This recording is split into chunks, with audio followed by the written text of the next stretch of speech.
So in today's video, I'm going to be talking about how to work from home efficiently and be productive. So the first thing I'm going to be talking about is organize yourself from home. You just feel, how am I going to do it? There's so much that will be going through your mind. How is it going to be possible? I'm going to be seeing things that I need in the house. Most of us will even see our DIYs, the house that we want to paint all the while, the kitchen that we want to sort out, the children's room that we've been thinking about how to sort it out. So those are the things that will be coming to mind. But from the very first day that you decide that you're going to be working from home, you have to be positive. Be positive that you are not alone and you are not the first that will do it, and you're going to be productive. So you have to make up your mind. Just be positive about everything. The next thing I'm going to be talking about is routine. The next point is routine. Don't stop your routine. Don't stop your routine. What do I mean by that? When we are working at maybe we work outside or we go to the office, we wake up in the morning, we get dressed, we wash, have shower, dress up, look good, and we do our little chores around the house, sort out everything, and then we go to work. Don't stop that routine. When you're going to be working at home, let it be at the back of your mind that, look, you're going to work as well. So when you wake up in the morning, dress up, do the same chores that you normally do, and get dressed. I'm not saying that you should dress completely the way you will be if you're going to work, but get dressed. Don't stay in your pajamas or in any, you know what I'm talking about. Don't tie a wrapper. Just dress properly as if you're going to work, and that will really help, because it will just, from your mind, it will make you feel like you're going to work as well, which is actually true. So because you're working from home does not mean that you just slow down at all your chores if you want to be productive. So the next thing I'm going to talk about is also to set boundaries.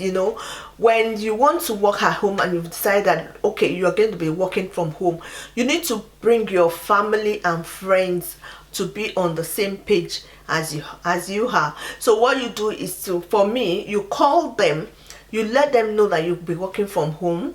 You let them know that it's the same thing that you do at work that you'll be doing right at home. So when you're working, no one should come in except on emergencies. So if you have like a room or study or a corner in your room that you're working, everybody knows that you're busy at that time. And so no one comes in to come and interrupt or disturb or anything. So you set your boundaries. The friends that comes in because they know that you are indoors, they will entertain themselves, because at that time you're working and you don't have time for that at that time. So they will have to entertain yourself. Don't stop except it's emergency. So set boundaries and let that boundaries stick to your boundaries. So the next point I'm going to be talking about is to avoid the house chores. Avoid the house chores. Let the sink be full of the dishes. Let your dishwasher be full of dishes. Don't go near. Just do the little chores that you normally do when you're working in the morning. Do them and leave the rest. Don't try to do the DIYs, like the tap that is not been working in the bathroom, or one thing or somewhere that needs to be sorted out or something, or maybe a plumbing work that you've been thinking that you will do. Don't bother to do it. Don't go near. Just concentrate and don't do any house chores at the time that you want to just close your eyes to, as if you are not at home. Because another thing is that, because family always think that, okay, because you're at home, they expect you to do those things that you normally do or you should do. So, but if you set boundaries and you have explained to them that, look, I am working and at this time I don't want to be disturbed by house chores or any other thing, it will be respected. So that is why I said that we should avoid house chores. Then another tip that I have is that those house chores or things that you feel that, okay, you might need to do, or you feel that, oh, if it's not done, you'll just, you'll just not be yourself, you can outsource some of these things. You get someone to come in and do it for you. If you have children, you can have a babysitter to come in and babysit for you at that time, and those things will be sorted out.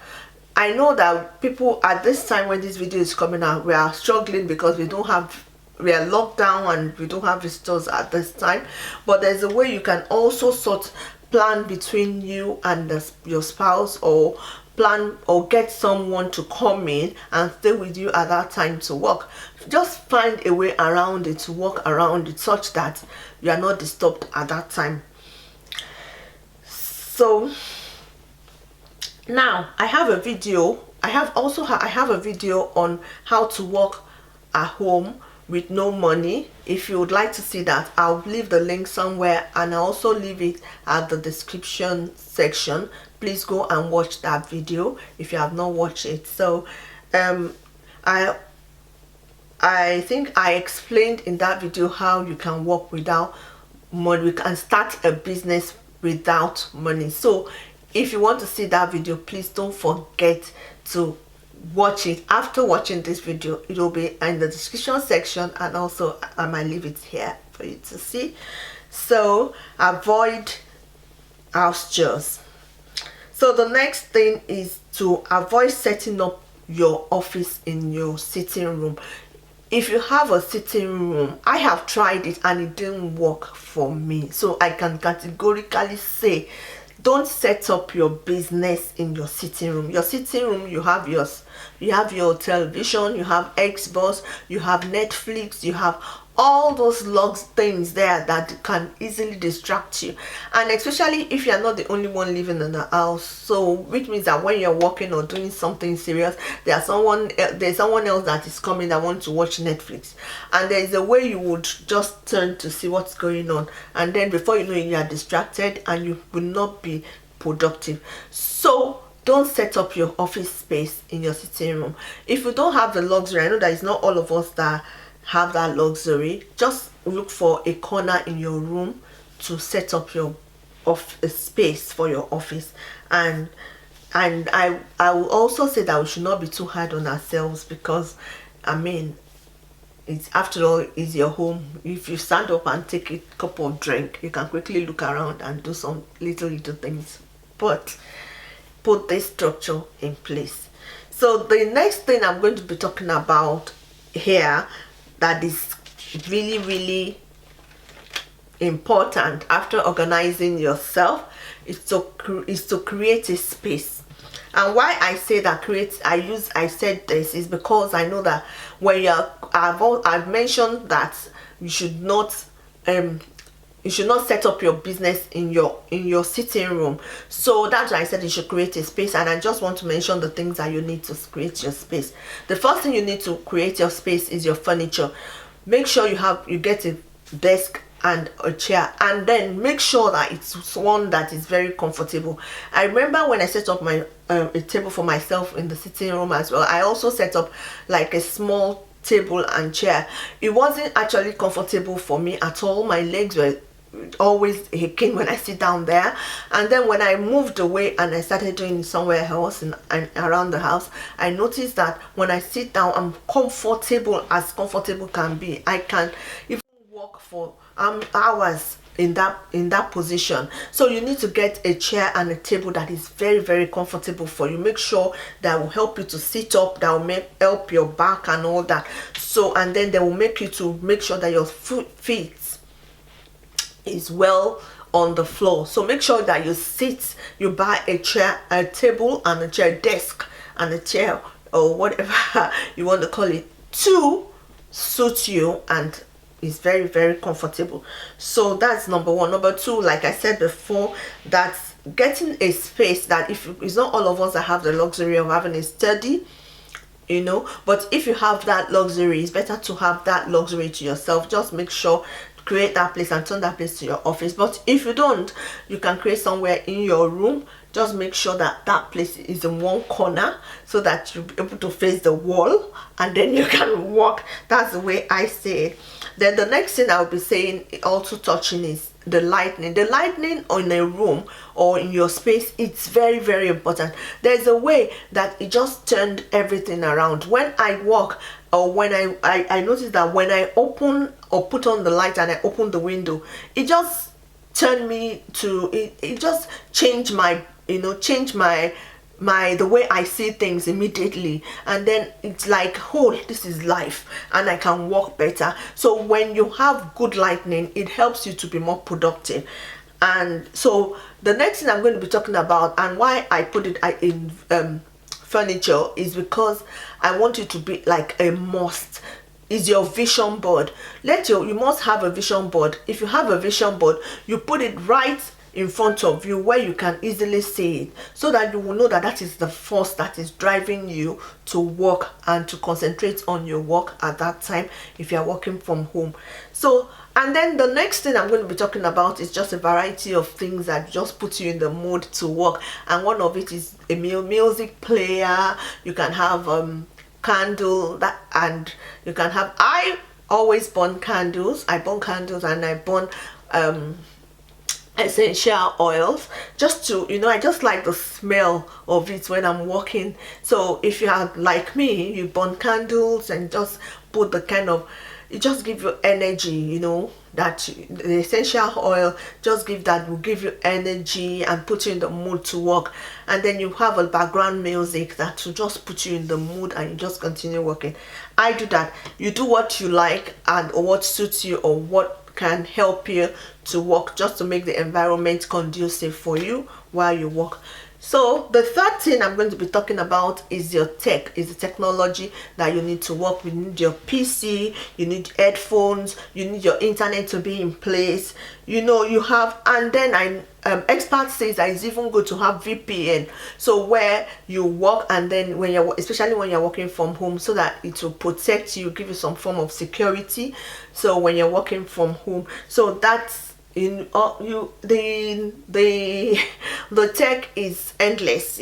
What you need to, that you can use, that you can buy, so that your work will just go smoothly. So then one of the next thing I'm going to be talking about is plan. That you need to plan. So if you plan yourself, I would advise that you have a good planner in place. When you have your vision board in front of you, you need a notebook, stationaries, you need your pencils, your pen, stationaries. You just have a plan. And then some people, they now use Google Docs. You can use Google Docs, so you can use Google Calendar for your meetings. Make sure all those things are in place. And then you need a to-do list. Some people use a software called Asana. They have Trello. They have Bootcamp, etc. to do their to-do list. So you help you to plan yourself. So those are the things that you need to really, really plan yourself, so that you'll be able to prioritize your work and know how that so that you can tick what you've done and what you've not done, and to help you to just to meet up with your target. So another thing I'm going to talk about is you need to build a structure for yourself. You need to structure, that is, prioritize your work. You need to have a way to catch up on things that you have not done, because there are times that you would have made a to-do list. You do maybe you have 1 to 10, and you are able to do 1 to 8, and you have 2 left, and then the next day you already have other things. So you need to have a way of catching up on the things that you didn't do the previous day. So you plan towards that, then you do those ones first before you go to the next one. So that's why you need to prioritize your work. And a good thing that I'm also going to be talking about is time blocking for your specific task. Any task that you have on your to-do list, make sure you have set a time schedule for them, and do what we call the time blocking. You achieve more if you do this.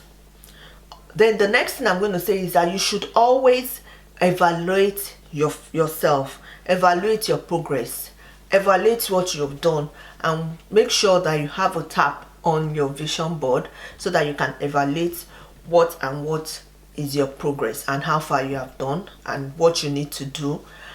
And always make sure that you listen to the feedback of your customer as well, or put that down, a way of listening to your customers as feedback. So the next thing I'm going to be talking about here is your socialization.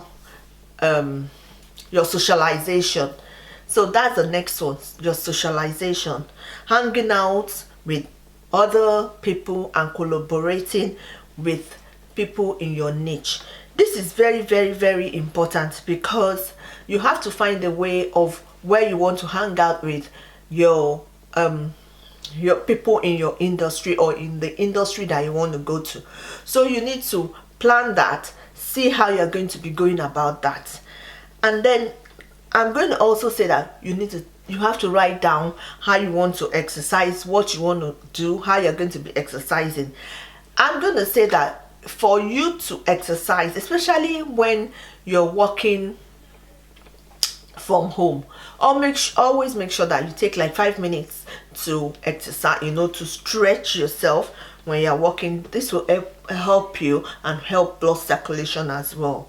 Then you need to join some groups, so you have to plan ahead of time to know the kind of groups you'll be joining, where you'll find those groups, and just generally interact with people, interact with them. This help you to keep abreast of what is happening in the industry that you'll be going to. So you have to find a way of writing down and writing those things down, and those groups, do a research to find out where they hang out, where they do things and all that. Then you need to also be training yourself. Training and development, you cannot stop learning. The day we stop learning, will just decay. So you have to continue learning, So try and take up in trainings, how you'll be training yourself, how you'll be developing yourself. Write write them down. Your trainings, how you'll be training, what you'll be, when maybe every quarter you go for a training, every twice in a year you go for training. You have to find a way of putting that in your business plan as well. And then don't forget that even if it's during lockdown when you can't go out, you can do this through FaceTime, WhatsApp, Google. You can work Google Hangout. You can FaceTime. You can you can do Zoom. You can just connect with other people. So you need to plan that ahead of time as well. And the last one is to celebrate yourself. When you meet your site targets, maybe weekly or monthly, celebrate yourself. Give yourself a good treat. Just generally celebrate what you've done for yourself. And I think this is very, very important because it cheers you up to want to do that process all over again and knowing that you can succeed.